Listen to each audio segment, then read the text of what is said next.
Bet horse racing on DRF Bets. We'll match your first deposit of $200. Get free expert picks and past performances, plus weekly cash back. All from Daily Racing Form, the most trusted name in horse racing. Dan Illman, Mike Beer, creeping ever so closer to the Breeders' Cup Classic. But first things first, the $4 million turf race number 10 on Saturday. We're going a 3-turn mile and a half at Keeneland, and there are some top turf horses, the best turf horses in the world, in the turf. Let's take a peek at this field. Warlike Goddess. She is the best turf distance horse in North America, regardless of sex. She is in this race because of distance. The filly and mare turf this year is 1 mile and 3/16. Warlike Goddess is a true stayer, and a good one at that. Yeah, really good one. She's the third choice on the morning line. I think she might be the horse to beat in here, though, Dan. First of all, I just don't think the American-based long-distance turf horses are very good this year. And the more I looked at the Europeans, I kind of just feel like they didn't really send, any of their top ones over here. If Warlike Goddess is going to take on the boys in the Breeders' Cup turf, this is the right one. Mike, I think she's gotten a little bit of a bad rap. If she's ever gotten a bad rap, it's that she's a one-run closer. I don't really believe that to be the case, and I think we saw that last time out in the Joe Hirsch. I think she is more of a tactical mare than people believe. I know she was wired in that race in the Flower Bowl, but she showed tactical speed in the Joe Hirsch. Let's throw up the Timeform US Pace Projector, see where Warlike Goddess is going to be. Bye Melvin tried to take him gate to wire in the Joe Hirsch. Warlike Goddess ran him over in the stretch. Yeah, just had a really nice trip last time in the Turf Classic and was way too good for those horses. I agree with you 100% too, Dan, about, the way that people talk about her running style as though, all of a sudden Jose Lezcano found tactical speed with her last time. It's almost like nobody watched the Glens Falls or the Bewitch earlier this year, where she stayed within range of the leaders and still finished strong. Stone Age has speed. Nation's Pride has speed. Masterpiece has a little bit of speed. I don't think this pace is going to be especially fast, and Bye Melvin is likely going to be on ascend. And we'll start things off with him, a horse that went to the sidelines for a very long time. But there are few trainers in the business better off layoffs than Graham Motion. Graham gave Bye Melvin plenty of time, brought him back as a gelding. He won his second start off the layoff with a 101 buyer. And in the Joe Hirsch, he did what he could. That's how you're supposed to try to beat Warlike Goddess. He went to the front. Maybe he went a little bit faster than he liked, but he ran very well for second, and he's just a new horse as he's gotten older. Yeah, this horse always had a lot of potential. It took him a while to get there, but he's come back off the extended layoff this year. First of all, he ran great in the first start back. He didn't wind up holding on there, but that was a good performance, and he's improved since then. Listen, he's got his work cut out for him again. They're going to go in here. They'll probably be cutting the pace once again, and we'll see if he can put up a little bit more of a fight for Warlike Goddess this time. Warlike Goddess has won 9 of 12. One of her losses came in last year's Breeders' Cup. You could argue she was best in that race. The trip didn't work out for her in the filly and mare turf. It worked out last time out in the Joe Hirsch. Let's watch that race. Bye Melvin cutting the pace. Warlike Goddess settled in third early under Lezcano, who got her to the outside, and she readily runs by the leaders without much fuss. She's now reunited with Joel Rosario, and if she runs her race, you're going to be hearing from her in the stretch. Yeah, absolutely. I mean, and there are very few starts on her page where she hasn't shown up and run her race. I mean, she's just a super talented filly. The distance is great one for her. That's why she's running in this race. That's a very easy win against the boys. Again, Dan, I think she's the horse to beat in this race. Aidan O'Brien has been very aggressive with the number 3 Stone Age, a 3-year-old son of Galileo. He ran in the Epsom Derby. The next month he was here in North America. He ran in the Belmont Derby. The next month he ran in the Saratoga Derby. The next month he's back in Europe running in the Irish Champion. And the month after that, the Champion. And here he is in the Breeders' Cup turf. Tell me a little bit about Stone Age. I really like his tactical speed. I like his tactical speed too. You know what? I feel like he's a horse who has really improved as a 3-year-old. He came off the layoff with 2 really big wins, just, dominant wins in his first 2 starts as a 3-year-old. Like, he got a lot better from 2 to 3. I look at his 2 races in New York over the summer and just feel like he got a terrible trip in the Belmont Derby. I know that Nation's Pride didn't get a good trip either. I thought this horse had a worse trip and ran really well in there. They come back at Saratoga going shorter. He's caught on the outside the entire way, doesn't get to save any ground. Nation's Pride, Annapolis, both stay on the rail, come in, out through the stretch, and out finish him. But I still thought he ran an underrated race there. And he's been in two, to me, just impossible spots in his two starts since then, including the Irish champion, where I actually thought he ran great on an enterprising pace. O'Brien also has Broome, who was last year's runner-up in the Breeders' Cup Turf, and maybe he moved just a bit early in that race before being run down late by the super talented Yabir. He is a Group 2 winner in 2022, and he ran an okay fourth as the favorite in the Sword Dancer at Saratoga. I'm willing to give the ground excuse for his last two races, the Irish champion, the Arc de Triomphe. A, maybe those two races a little bit too tough for him, but B, the soft ground, I'm not sure he cared for. I think the Sword Dancer is his representative race, and I'm not sure that's good enough. I don't think it is either. I just didn't really feel like he ran that well in the Sword Dancer. He didn't get out of the gate great in there, but otherwise, I thought his trip was fine. He basically followed Gufo into the stretch there and was just grinding to the end there while getting out finished. He did. I mean, I think it's at least worth pointing out again. He did run a pretty big race at the Breeders' Cup last year. Rebels Romance is up next for Charlie Appleby and Godolphin. This horse won the UAE Derby as a 3-year-old. He looked like a very promising horse. He has taken it to the next level since switching to turf. He is 4 for 4 on turf, including 2 Group 1 wins. The caveat is that both Group 1 wins came in Germany, and I think if you look at the class pyramid of international races, there's France 1, England, Ireland tied for 2nd, and then we're going down to Germany and Italy. Did he really beat Group 1 competition in his last 2? Yeah, I think that's a valid question, Dan, and especially for a horse who's the morning line favorite in the race. Obviously, he's looked pretty good, I think, winning all 4 of his turf starts. But I just wonder if he, was doing it sort of in the right kinds of fields, and maybe that makes him look, a little bit better than he is anyway. I'm not going to sit here and knock him. I do think he's a pretty good turf horse, and the distance is no problem for him. I just don't know if I would bet him as the favorite. One of the horses he did whip last time out came back to win a Group 2 in Italy. Channel Maker is up next, and we here in North America have a very soft spot in our hearts for Channel Maker. He's 8 years old. He's banked $3.6 million.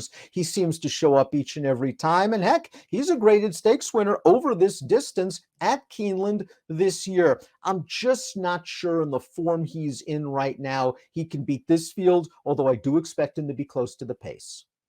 Yeah, they got to come out of there and put him up close like they usually do. All in all, I thought his Sycamore was fine last time. He didn't have, some kind of huge excuse in that race, but he was trying really, really hard into deep stretch before he got out finished. He's pretty clearly lost a step as an 8-year-old, Dan, but he's still pretty good. Rebels Romance, Appleby invades from Germany. Nation's pride, he's been very comfortable here in the States. Let's watch his last race, the Grade 3 Jockey Club Derby. He's won his last 2 races in North America. We see him swinging to the outside, turning for the home, and at odds on, he's simply too good for this field. And that's a nice horse he's beating, Classic Causeway, although not up to the level of Breeders' Cup Turf competition. He'll now face older horses, Mike. He's in good form, and he still has some upside. All those things are true, and I'm assuming he'll have a nice say in this outcome here. Danny's a very tactical horse too, which I appreciate about him. He showed he can get the 1.5 miles last time, but that was a pretty weak field that he was beating. His prior 2 races are good though. There's tons of upside here. I'm not going to knock this horse. Whether I feel like I'm going to bet him as one of the favorites, that's a different story.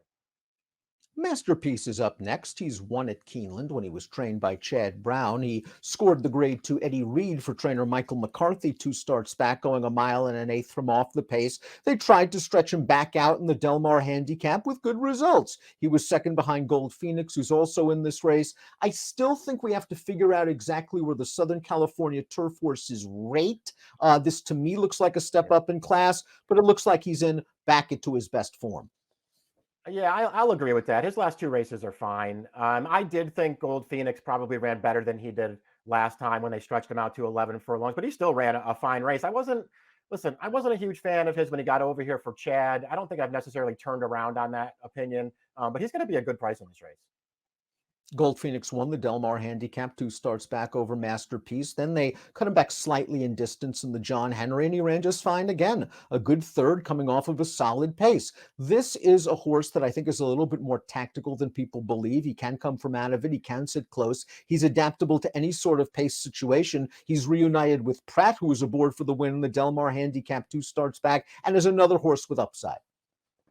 Yeah, I liked his win 2 starts back. I thought he ran well in that race. He came back and ran fine again last time. I do think this is a tougher field, though. Those Southern California turf horses just don't do a lot for me. Red Knight's had a resurgence for trainer Michael Maker. He's 8 years old. He's banked over $1 million.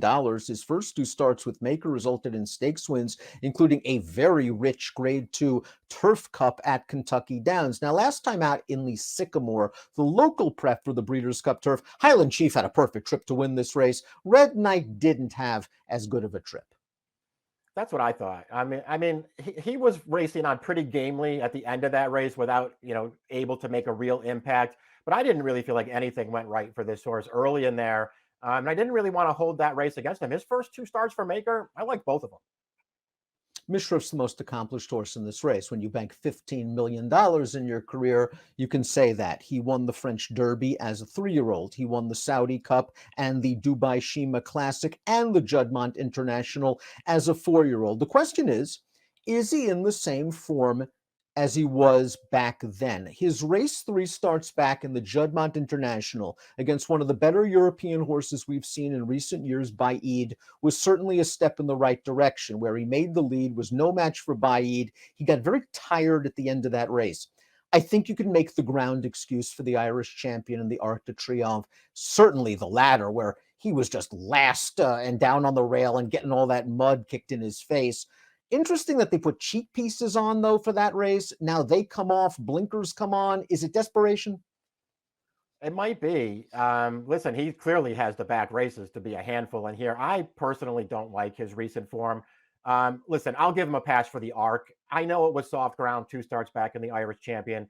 I didn't think he ran well at all on that race. There was Stone Age was cutting a wicked pace in there. This horse sat at the back and just really didn't find much of a finish. I suppose the ground could have had something to do with that. I mean, if you wanted to tell me the Coral Eclipse off the layoff, if you want to tell me he was best in there and he just couldn't quite get up, I might agree with you, but I don't like any of his starts since then.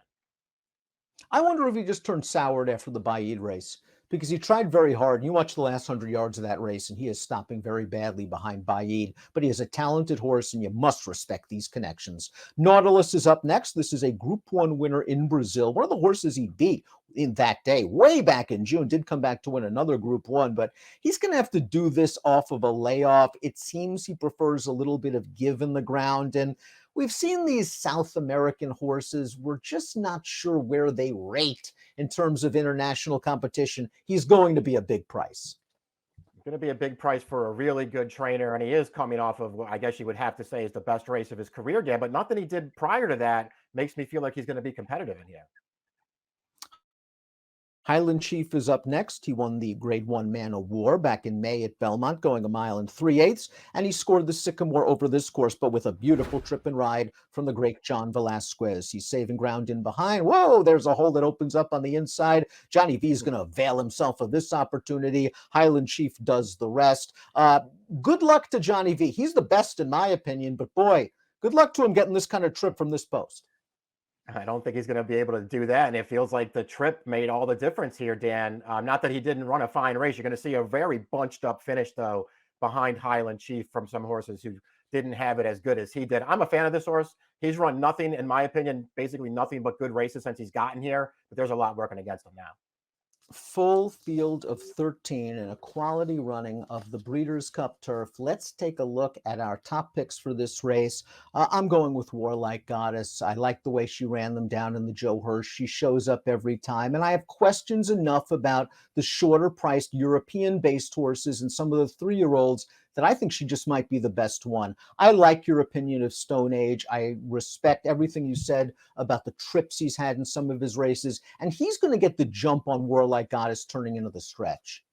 Yeah, he should. I mean, I think you have to worry a little bit maybe about the 1.5 miles. He's never, won over this distance. He's only tried it once, but I'm not going to concern myself with that too much. I just think he's a little underrated, Dan.